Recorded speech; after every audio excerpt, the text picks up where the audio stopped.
Las cifras lo que indican es que hay que volver a una cuarentena estricta y tiene que ser sin hambre.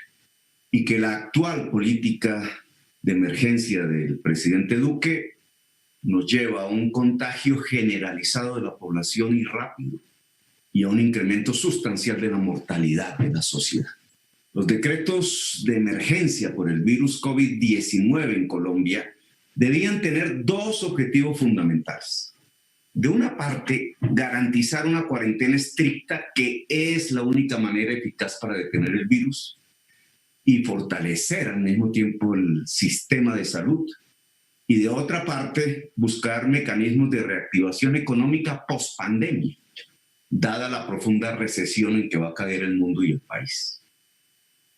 Lo que ocurrió con la aplicación de los decretos y como consecuencia de ellos fue que respetaron completamente los mecanismos de la Ley 100, que precisamente la emergencia vía decreto podía y debía modificar. Para eso era una emergencia, para variar las leyes. Lo cual impidió el fortalecimiento hospitalario y una débil política social al mismo tiempo, cimentada en los tradicionales mecanismos de asistencia focalizada ya creados por leyes anteriores, que reventó la posibilidad de un confinamiento serio.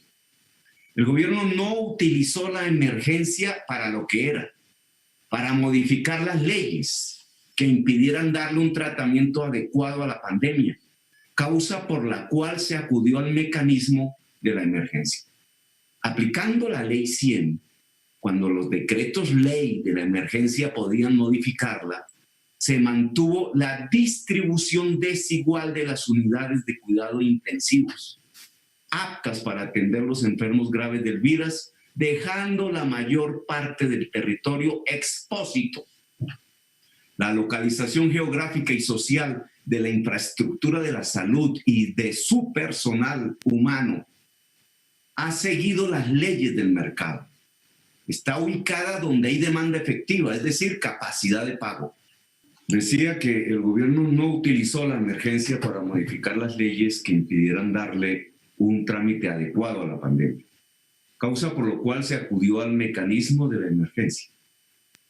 Aplicando la Ley 100, cuando los decretos de ley de la emergencia podían modificarse, se mantuvo la distribución desigual de las unidades de cuidados intensivos y parte del territorio quedó expósito. La Ley 100, en su efecto territorial, ha quebrado la infraestructura hospitalaria pública y concentrado la privada en las zonas de riqueza relativa del país. Ese efecto de mercado, no compensada por el Estado, dejó amplias zonas territoriales y poblacionales sin infraestructura de salud suficientes. Incluso en las grandes ciudades, que están fragmentadas, hay alta infraestructura de salud en las áreas ricas y escasa o nula en las zonas deprimidas de la ciudad. No se tuvo en cuenta en los decretos el reordenamiento de esta infraestructura y su personal de cara a la realidad de la expansión geográfica de la pandemia. Las UCI se quedaron donde viven las clases medias y los ricos.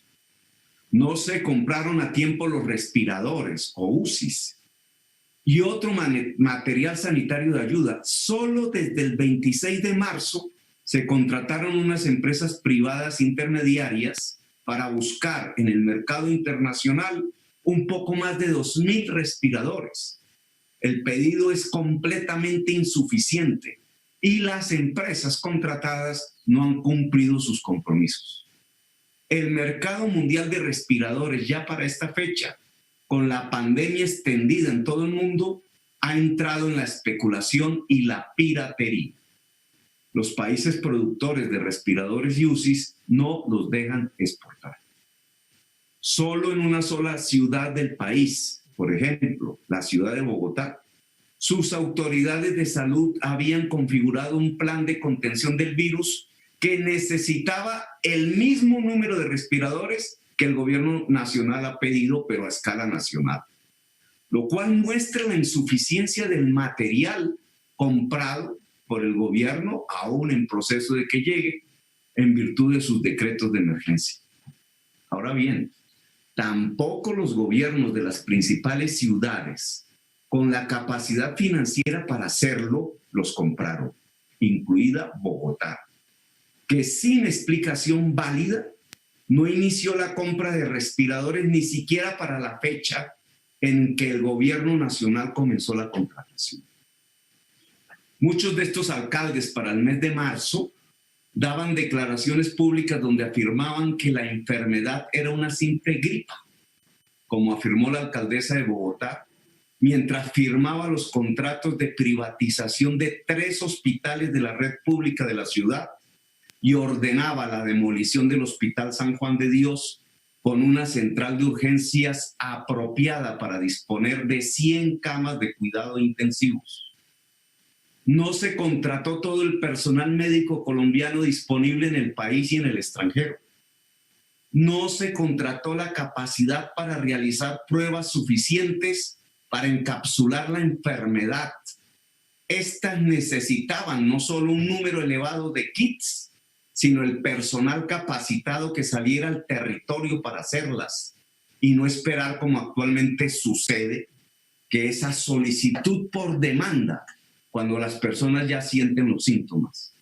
Muchas de las pruebas han sido demandadas a las EPS, que para minimizar costos las han efectuado mal o las han dejado acumular.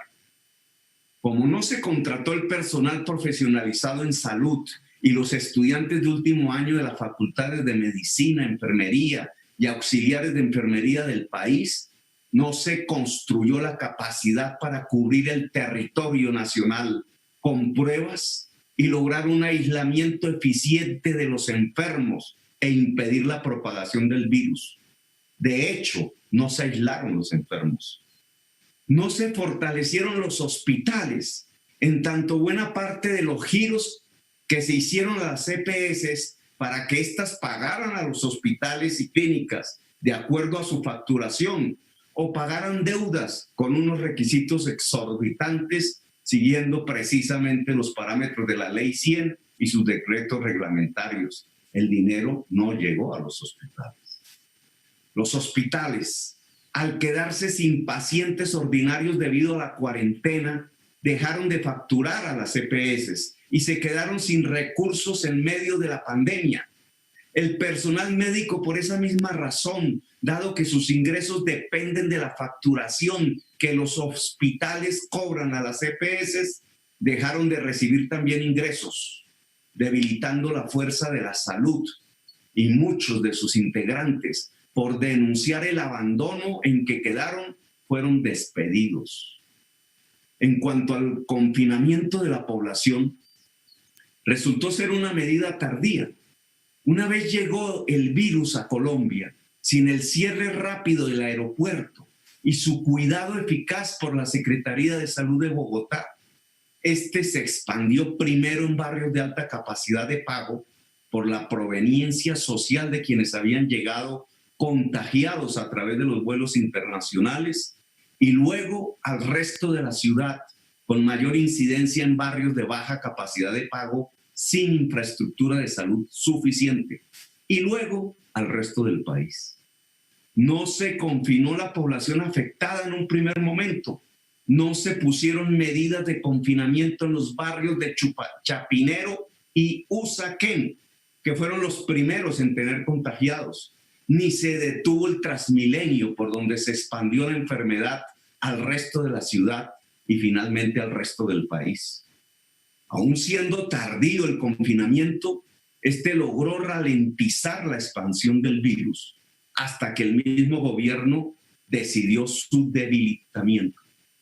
El gobierno debilitó a través de decretos de emergencia el confinamiento porque no fue capaz de desarrollar la política social que esa decisión implicaba. En una sociedad profundamente desigual socialmente, con altos niveles de pobreza y de trabajo por cuenta propia ya pauperizado, el confinamiento de toda la población implicaba una fortísima política social que contrapesara esa circunstancia estructural, al menos durante el confinamiento. Es decir, una fuerte redistribución de la riqueza hacia la población creciente en la pobreza. Los decretos de emergencia no estructuraron esa política social. El gobierno usó unos recursos públicos ahorrados y un endeudamiento con la banca privada cuyo monto total apenas llega a 2 puntos del PIB, Producto Interno Bruto, de las más bajas del mundo, para enfrentar la pandemia, y adicionalmente utilizó el mismo sistema de la política social tradicional, el asistencialismo focalizado de Familias en Acción y otros similares.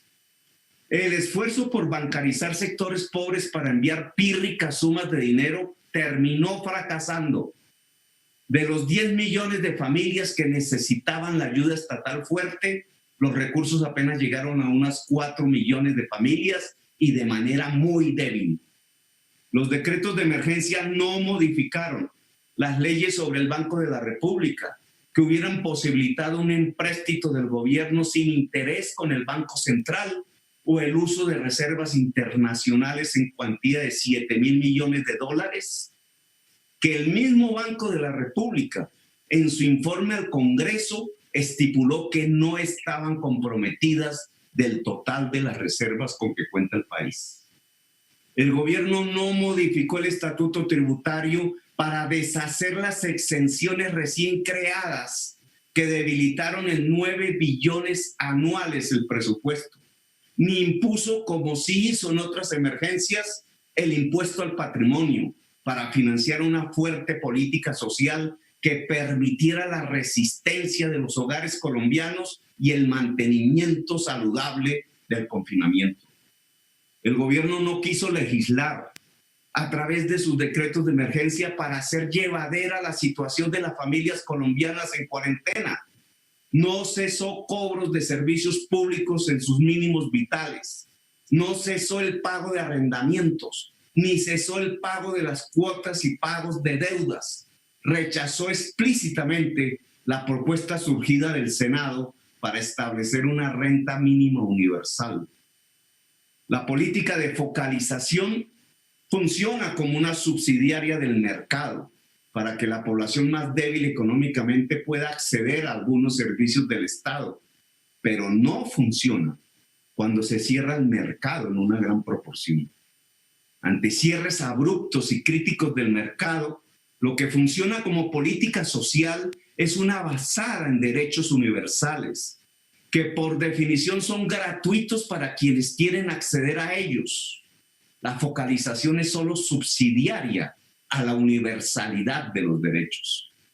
Por tanto, y aceptada por el gobierno su incapacidad, los decretos de emergencia le permitieron quebrantar la cuarentena progresivamente hasta debilitarla seriamente. Hoy es el ejemplo, el IVA, el día sin IVA. Sin que se hubiera fortalecido la red hospitalaria, hasta la fecha solo han entrado al país 90 respiradores nuevos. El quebrantamiento oficial de la cuarentena bajo la excusa de una reactivación económica que hoy es ficticia, pero que priorizó en la política pública a través de los decretos, ha disparado el número de contagios y muertos, al punto que hoy superamos los 60.000 contagiados y casi los 2.000 muertos de manera oficial. Estamos acercándonos a la estadística de China. Partimos en la pandemia compartiendo cifras con Panamá, República Dominicana y Argentina. Y ya los superamos con creces y ya alcanzamos las cifras del Ecuador y estamos a punto de alcanzar las de Bélgica, China y Canadá. Mientras exponen las empresas a la quiebra masiva y a millones de colombianos al contagio, el desempleo ha subido en casi 6 millones adicionales de desocupados. El dinero público ha quedado en la banca privada, que decidió repartir más de 7 billones de pesos a sus propietarios y se enfrenta ya a una escasez de demanda de crédito porque es lo que menos necesitan los empresarios hoy. Los empresarios, ante la ausencia de una disminución de sus compromisos financieros que les ayudara a mejorar sus flujos de caja, optaron por el despido masivo de los trabajadores.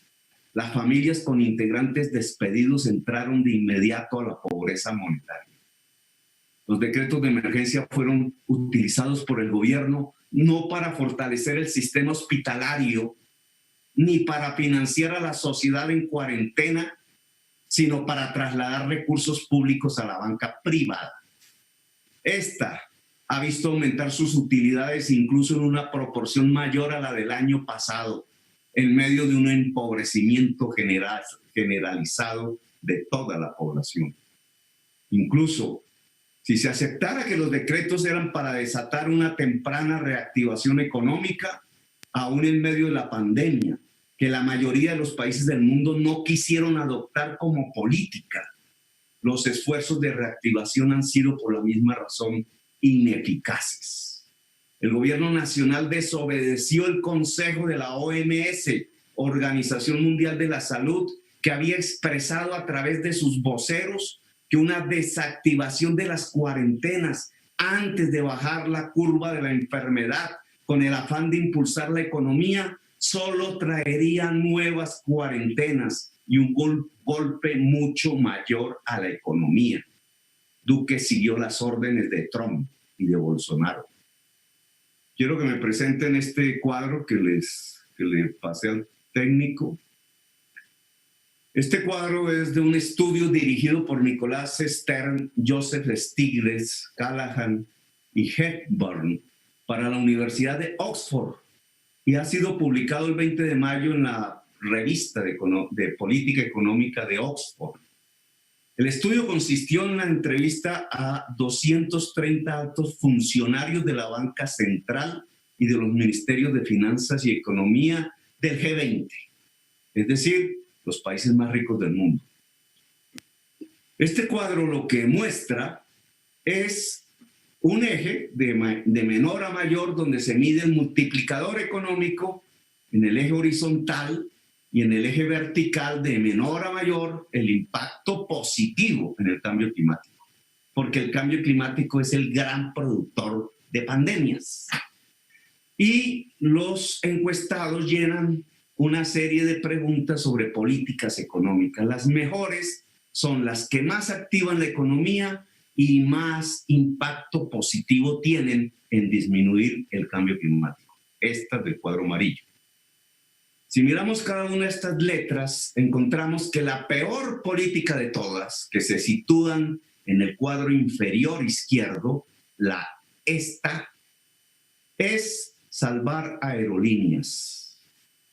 Y siguen como políticas perversas las políticas de salvación de corporaciones públicas y bancos.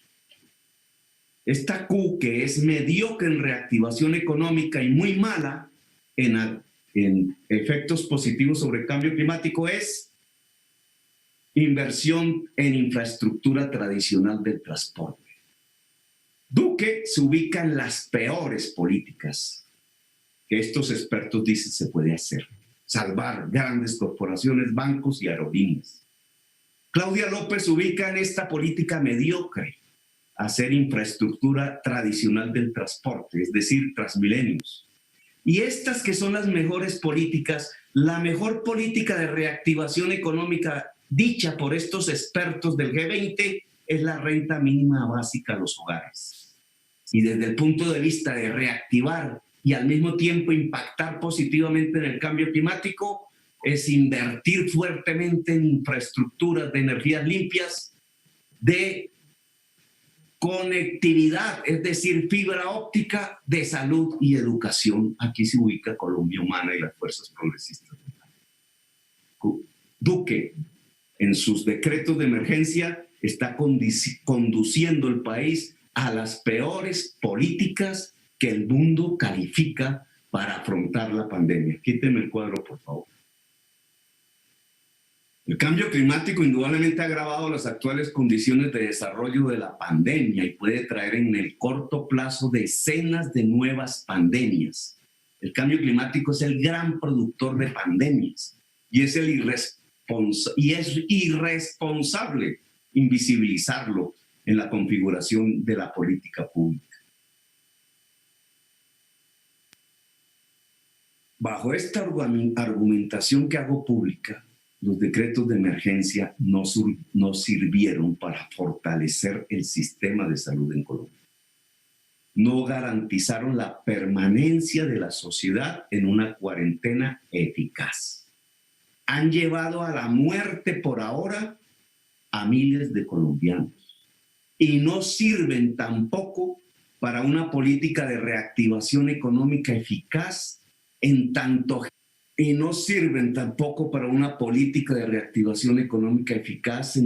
generadora de puestos de trabajo que mitigue al mismo tiempo el cambio climático, el gran productor de las pandemias, y reactive los puestos de trabajo. Hoy son 60.000 contagiados, 2.000 muertos. Y en 2 semanas quizás se dupliquen estas estadísticas. Ese es el resultado fáctico de un fracaso en la política económica y social y sanitaria del gobierno nacional. Ese es el medidor. Estamos en el 12º puesto de contagios en el mundo y vamos avanzando. ¿Qué significa eso? Que la concepción de la política económica y social del gobierno no fue la acertada para acometer los retos que demandaba la pandemia mundial.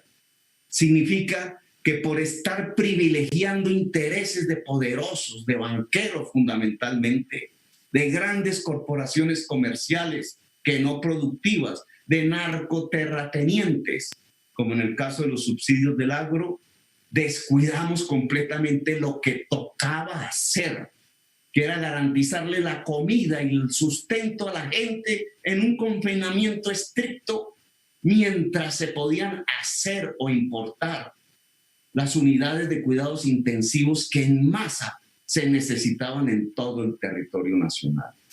Hoy el balance es hambre, desempleo en masa, apenas 90 respiradores que han entrado al país, ninguno comprado en Bogotá, privatización de hospitales, debilitamiento de hospitales, personal sanitario mal contratado y despedido, pero eso sí, un aumento de utilidades en medio de la generalización de la pobreza en Colombia, en manos de los dueños de la banca privada, en manos de los dueños de la tierra en Colombia, en manos de los dueños del poder en Colombia.